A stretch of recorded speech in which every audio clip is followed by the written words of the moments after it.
Par une nuit noire, où la lune se cachait derrière des nuages épais et menaçants, un orage grondait au-dessus de la grande forêt de Nyaniba. C'est au cœur de cette forêt ancienne, connue pour ses mystères et ses légendes, que la tragédie frappa. Ousmane, âgé de 7 ans, voyageait avec ses parents, des herboristes réputés, à la recherche de plantes rares pour soigner un mal étrange qui rongeait leur village. Mais la nature, imprévisible et parfois cruelle, décida autrement. Un arbre gigantesque, déraciné par les vents furieux, s'effondra sur leur campement en pleine nuit. Le fracas réveilla Ousmane en sursaut. Il cria, appela, mais seul le silence des morts lui répondit. Ses parents, pris sous les décombres, ne respirèrent plus jamais. Le petit garçon resta là, tremblant, les yeux écarquillés, le cœur brisé. Les jours suivants furent flous. Il erra dans la forêt, affamé, sale, pleurant jusqu'à n'avoir plus de larmes. Mais il ne mourut pas. Une étrange énergie semblait l'entourer, comme si la forêt elle-même veillait sur lui. Les bêtes sauvages ne l'approchaient pas. Il se nourrissait de fruits, de racines, d'eau des rivières. Il écoutait les bruits de la forêt comme s'il lui parlait. Et parfois, dans ses rêves, il entendait la voix de sa mère. 2 années passèrent. Ousmane, désormais âgé de 9 ans, avait changé. Il ne parlait plus. Il observait. Il comprenait des choses que d'autres n'auraient jamais su capter. Il savait quand il allait pleuvoir, quand un arbre allait tomber, ou encore où trouver les plantes les plus rares. Il ne s'en rendait pas compte, mais il rêvait des événements avant qu'ils ne se produisent. Et il avait cessé d'avoir peur. C'est un matin brumeux qu'un vieil homme apparut, marchant avec difficulté entre les troncs massifs. Il s'appelait Bemba. Un sage du village de Badiaré, guérisseur et gardien des traditions. Il connaissait les parents d'Ousmane. Il avait vu en rêve que l'enfant était vivant. Guidé par cette vision, il s'était aventuré seul dans la forêt. Lorsqu'il le trouva, Ousmane le fixa longuement, sans dire un mot. Puis, lentement, il s'approcha, posa sa main sur celle du vieil homme, et ils partirent ensemble. Au village, le retour d'Ousmane fut d'abord accueilli par la surprise et l'émotion. Certains pleurèrent en apprenant la fin tragique de ses parents. Mais très vite, quelque chose changea. Le comportement d'Ousmane troublait.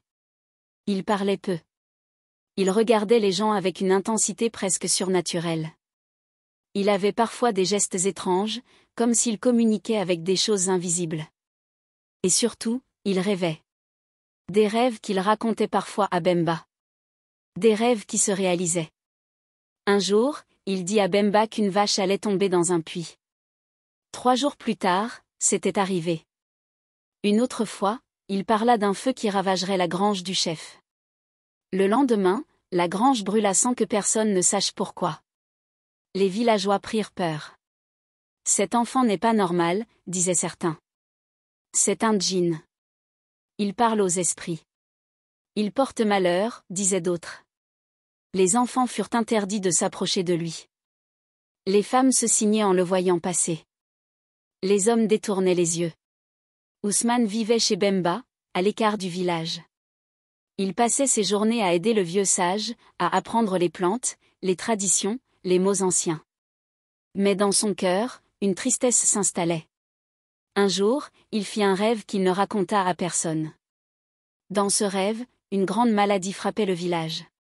Des gens tombaient malades, souffraient, mouraient.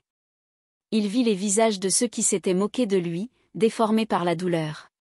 Et il vit la solution, une fleur bleue, rare, poussant dans un lieu secret de la forêt. La semaine suivante, un enfant tomba malade.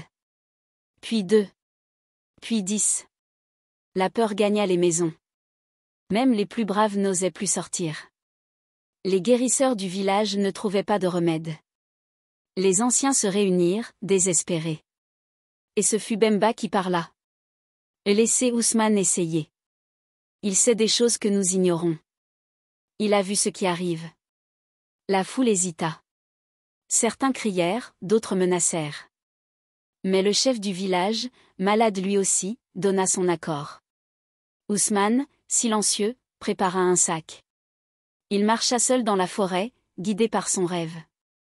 3 jours plus tard, il revint, tenant dans sa main la fameuse fleur bleue. Bemba prépara une potion. Il en donna au chef, puis aux malades. En quelques jours, les symptômes commencèrent à disparaître. Le village fut sauvé. Alors, tout changea. Ceux qui le craignaient lui firent des offrandes. Les enfants voulurent jouer avec lui. Les anciens l'invitèrent à leur réunion. Mais Ousmane n'oublia pas. Il avait vu leurs regards de peur, de rejet, d'accusation. Il ne leur en voulait pas, mais il ne leur faisait pas confiance non plus. Il continua de vivre avec Bemba, partageant ses savoirs, écoutant les rêves, soignant ceux qui venaient avec respect. Certains disaient qu'il avait été choisi par les esprits de la forêt. D'autres murmuraient encore qu'il n'était pas totalement humain. Mais tous reconnaissaient une chose, Ousmane avait un don. À ses 12 ans, il devint lui-même un guérisseur.